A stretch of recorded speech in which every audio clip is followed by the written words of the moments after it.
In 1977, the USA released nutritional guidelines telling people to eat more carbohydrates and less dairy and fat. But after 3 decades of being told that carbs are good for us, 1 in 3 adults are now officially overweight. Professor Tim Noakes is challenging the classical food pyramid and changing lives. Many find the idea completely foreign that you can eat so much fat and lose weight. And the reality is because they come from the model that calories in and calories out determines your body weight. And that's completely erroneous. What determines your body weight is the level of hunger. And if you can't regulate your hunger, you cannot regulate your body weight. What fat does, and the removal of carbohydrate from the diet, it re-establishes the normal brain controls that give you the perfect weight because they take away hunger. It's a little unfortunate for 2 reasons that this is being called the Tim Noakes diet, because first, it's not a diet, it's an eating plan for life. And if you want to control your weight and you've had difficulty in the past, you can never get it correct by diet. You have to eat differently for the rest of your life. And the second point, it's not linked to my name, it's linked to Banting's name, because he was the first person to describe it in 1862. And by the late 1800s, it was the only way you treated obesity. And we know that because Sir William Osler's textbook on medicine, which is considered the Bible of medicine, describes this diet as the single treatment for obesity. The daily requirement for carbohydrate is 0 grams per day. And the reason is because your body, your liver, will generate all the carbohydrates you need from fat and protein. I wouldn't say all carbohydrates, however, are addictive, and I don't think that the leafy vegetables are at all addictive. But it is the one macronutrient which you do not need to eat at all.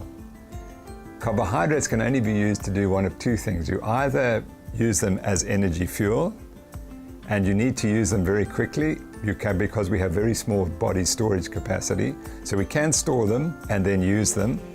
But if we can't store them and we don't use them, there's only one source that they can go to, and that is fat. So the only thing you can build from carbohydrates is fat. And no one ever tells you that. You cannot build brains, you cannot build muscles from carbohydrates. Tim has finally put his research into a new book where he collaborated with chefs and a nutritionist to create a practical recipe for a low-carb lifestyle.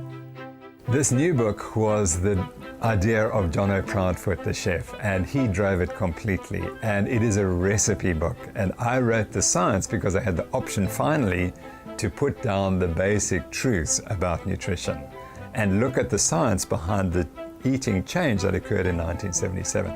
And to show the general public that there's no science behind this new dietary guidelines where we reduce the fat in our diets and increase the carbohydrates, and particularly cereals and grains. It was pure speculation. It had no science behind it.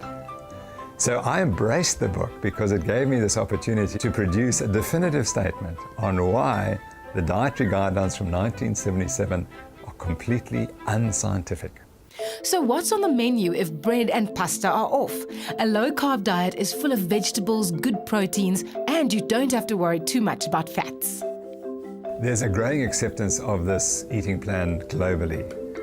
And the reason is very simple, that it works. And people will no longer listen and be told dictatorially what to do. If they go on the internet, they will see thousands, hundreds of thousands of examples of people who benefited hugely from this diet. And so they will try it. The problem is that at a higher level, governments make a lot of money making people sick by selling bad foods. And that's the reality. The United States is going to be bankrupted by the increase in diabetes by the year 2026. The only way they can prevent it is to take on the processed food industry.